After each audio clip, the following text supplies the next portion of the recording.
They're down, and they're not easily found. Buried, they're buried in the ground. Yeah, they're buried upside down. Saints are down by the cult. It was just a place I had heard of, a seaside honeypot, a trap snaring tourists and locals alike in a joyless phantasmagoria of picture postcard tableau, narcotic stupors, terpsichorean excesses, and paper-thin multiculturalism. Goa did not, at any point, seem like a place I wanted to visit. Besides, I preferred the mountains, or even hills, to the seaside. What I'd never thought about was its hybrid heritage, the many strands that entwined to make up the fabric of this strange, sunny province. The transcendent strangeness of the place came home to me in a hot afternoon in Panjim, at the foot of a statue of Abbé Faria, a sinister sculpture of a long-coated man gesturing masterfully over a swooning woman. It was meant to represent the Abbé's pioneering work in the field of mesmerism, but at first glance, shorn of context, it is a magus casting a spell on a hapless maiden. Dull grey against a brilliant blue sky, it is a singular focus for the attention, and I found it hard to imagine that even the most jaded local would ever quite get used to looking up and seeing it. It was the kind of sculpture that will not stay still in your mind's eye, in your memories and your dreams. The kind of sculpture that gives the impression it does not stay still when there are no eyes to gaze upon it. Still, the Abbé's monument was not what revealed the strangeness of the place to me.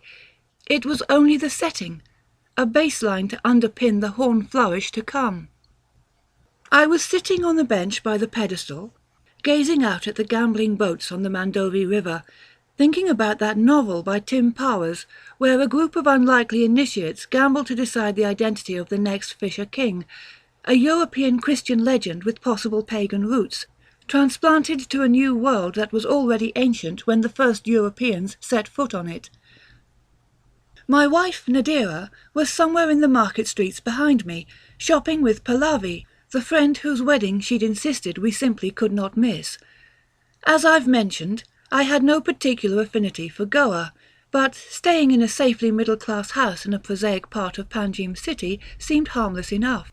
And so far, I had not experienced anything inimical. In fact, I was rather taken with the remnants of Portuguese architecture in the Fontenhouse area. It had a decaying Mediterranean charm that was not at all unpleasant, and I was discovering a fondness for the local palm fini, a fondness encouraged by the fact that as Nadira threw herself into preparations for the wedding, I was frequently at a loose end. So yes, I was a little sozzled that afternoon, sitting baking in the June heat, not quite napping, not quite awake. But I saw what I saw. I am sure of it. I was wondering what time it was, and whether I had the energy to walk down to the bar at the Mandovi Hotel, when a shadow fell across me. With the shadow came a stale, dry smell. I looked up to see a middle-aged woman in a white blouse and a dark brown skirt shuffling by. Her hair was short and matted, and she had an unkempt look. Her bare legs were streaked with different shades of brown, from a dark teak to a pale bamboo, as if her skin was peeling in sections, slowly unravelling. She could be any middle-aged Goan Christian woman on her way to market if you squinted at her from a distance. This close, it was clear she didn't quite add up. I watched her, trying to fight down a sense of alarm and disgust as she picked up a scrap of waste paper, wiped her face with it and threw it away. She picked up another piece of paper and put it in her mouth. Then she continued on her way, dragging her feet and slowly chewing on that piece of paper. I got up, took out my mobile phone and called my wife. "Nadie, it's me. Where are you? Can I join you?" "What, really?" She laughed, surprised. I had resolutely stayed away from all her shopping expeditions so far. "Are you sure? We're at this boutique a few buildings down from the Mandovi Hotel, but you'll be bored." "I'm already bored. Might as well be bored in company." I found out where she was and went to join her. She and Pallavi were trying on necklaces, and I found looking at the different colours and designs a great distraction. In the evening I was given the task of going down to the bus stand by the Mandovi Bridge to receive some more wedding guests. Strictly, our host's driver could have received them himself, but Nadira had decided I had to make myself useful. At the bus stop, I stationed myself near a cart selling chaat and settled in for the wait. The variety of people milling around made it interesting. Young couples on honeymoon, the men strutting like roosters, the women wearing too much makeup and their bridal bangles, middle-class families on vacation, vexatious offspring in tow, raucous college students and young bachelors living it up, travel-stained Western backpackers looking dazed from the heat and foreignness, or just from drugs, older white tourists with sunburned skin like boiled tomatoes, local folk back from their own holidays and ventures elsewhere. Amidst the crowd I noticed a slim figure, odd even in this muddle of people. He wore a green cap and black shades, a red t-shirt, black shorts, green knee-length socks, and red sneakers. He had a small yellow radio pressed to the side of his head. As he passed near me, I realized the radio was not on, or at least was not tuned to any signal I was capable of hearing. After he had passed, I felt something brush my ankles. I looked down to see a bright red flyer. I picked it up. It featured a murky drawing of a demonic figure, smudged, but seemingly more Hindu than Christian, turned on its head. It was underground. An inch above it you could see the line of the surface where a huddled mass of people, even more smudged, gathered. The border around the text was made up of little crosses. The text itself was in Portuguese. The headline screamed, "Santa Papel." I could understand a stray word here and there, fiesta, for instance. But the flyer was largely opaque to my understanding.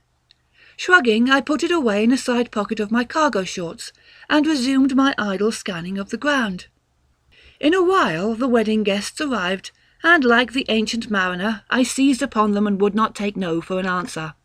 That night I woke up a little past midnight, soaked in sweat. There was a power cut, and although Nadira was still fast asleep, I wasn't able to go back to sleep because of the heat and the clammy feel of sweat on my skin. I slipped out of my t-shirt and track pants, found my MP3 player, and went out to the balcony in my boxer shorts. In the balcony I shuffled through the menu on the player, found the second Portal album and queued it up. Disappointingly, the air outside was as heavy and distilled as within, but at least it was less stale. As I listened to the song I'd chosen, a strange concourse of deeply detuned guitar riffing called Illo-o-Morpheme, extraneous sounds started impinging on the music. I could hear drum beats other than the ones on the song, the kind I associated with festivals and processions, the keening of poorly coordinated horns, such as you hear when an inept brass band is playing, and a sort of low chanting. I was pretty sure I had not selected shuffle mode, but my MP3 player switched to "Saints Are Down" by The Cult. Stabs of acoustic guitar shimmered in my ears as a procession came into view below. Even though some of the people in the procession carried torches, it was hard to make out what they looked like or who they were. I could see the idols they bore, papier-mâché figures of what seemed to be an eclectic mix of Catholic saints and minor Hindu gods and demons. The saints were none that I knew of, but that meant little enough. They bore the mark of terrible tortures. One lady saint held her head in her right hand. It seemed to be drinking from a jet of blood issuing from her neck. A figure that had the headgear and jewellery of a Hindu god cradled his own entrails in his hands, as demonic creatures strove to pull them further out. A kind of Asura stood, with his arms bound to a pillar or tree, and dozens of arrows piercing his flesh. An angelic figure stood in an attitude of sorrow, hands crossed on its bosom, as a grinning imp held out a platter containing a pair of severed human breasts. Ropes connected all these figures, hung with long scrolls that contained rows of pictures that told the stories of these unknown objects of reverence. By the time the procession had passed back into the obscurity of night, my player had skipped to a minor threat song. It was considerably cooler, and the power was back. I went to the bathroom, washed some of the sweat off my face and chest, and then returned to bed. The next day, over breakfast, I asked my hosts if there were any festivals this time of the year, anything involving a procession. Apparently there was nothing, Christian, Hindu or Muslim, just now. No one else had heard the procession. I stayed off the Fini that day, but I saw something weird anyway. Strolling through Fountainhouse, looking for a place to settle down with a sandwich and a book of old sword and sorcery short stories I'd been meaning to read for a while, I lost my way a little. Actually, I was always a little lost that fortnight in Panjim, and I realized I liked it that way. I have known few better places to be lost in. This particular time, I wandered into a narrow alleyway between a side road and a decrepit vacant lot. In between a couple of abandoned, rusty cars, I saw something that made me gasp and step back, frightened. I stood transfixed for a few endless seconds, literally hearing my own heartbeat, just like in a thriller novel. Then I told myself to be reasonable. That couldn't possibly have been the grey, stiff corpse of a naked man, one hand held up in a gesture of benediction, the other clutching at his midriff. And yet, I was sure I had seen what looked like entrails trailing out of a wound in his belly. Well, even if that was what it was, I had to be sure, so that I could go and report it to the police. I took a deep breath and stepped closer to the cars. The figure was indeed there. It had the colour and posture I'd remembered, but I saw that it was just an old papier-mâché figure that had been left to slowly decay in this place. Relieved, I walked even closer to it. Those weren't entrails, just the papier-mâché slowly coming apart around a rip. I saw a spot of colour and peered at it. In one of the figure's hands was a small, bright yellow radio. I reached out to touch it, and it came to life, exuding a hiss of static and distant voices, pitch-shifted and squeaky. That was too much for me. I was determined not to run, but I did turn around and walk away, very briskly. Nothing else untoward happened until our last day. The wedding was over, and Nadira and I were on a final ramble through Fountainhouse before heading to the bus stand at the Mandovi Bridge. At a square near a cafe we were heading to, I saw an old Caucasian woman walking along with a lurching, uncoordinated gait. Her skin looked like weathered parchment, yellowed and wrinkled. She wore a sleeveless top in some light colour and a denim skirt. She was obviously an aged hippie, someone who had turned on, tuned in, dropped out, made the trek to Goa along with the first wave of backpackers, popped some heavy acid back in the day and burned herself out. Her eyes were like the broken windows of an abandoned house. As I stared at her, she walked up to a young white woman, a tourist, put her hand on the woman's shoulder and began speaking to her. My wife spotted the cafe and we stepped in. When we left, I glanced around but couldn't see the woman or her interlocutor. We passed the statue of Abbe Faria and I glanced around, curious. Instead, I saw the parchment woman, engaged in a deep conversation with another white woman, this one closer to her own age, but well-groomed and tidy, where she was decrepit and dishevelled.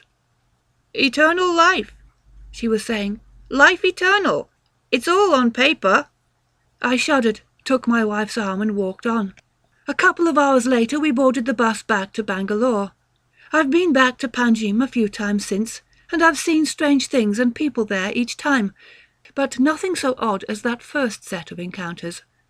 What bothered me the most about them was the sense that they were all connected, as if I could understand what they meant, if I just had one more piece of the puzzle. I've kept the flyer I picked up that day at the bus stand. I pull it out of my desk in my study at home and look at the drawing. I read the text, which I still cannot understand. I should get it translated and see what it is all about. Then I think of the Abbé's supine subject, the lack of expression on her face, and I put the flyer away, determined not to think about it, any of it. I usually do pretty well, until the next time the memory starts nagging at me. There is something in the depths, something inverted. I have it on paper.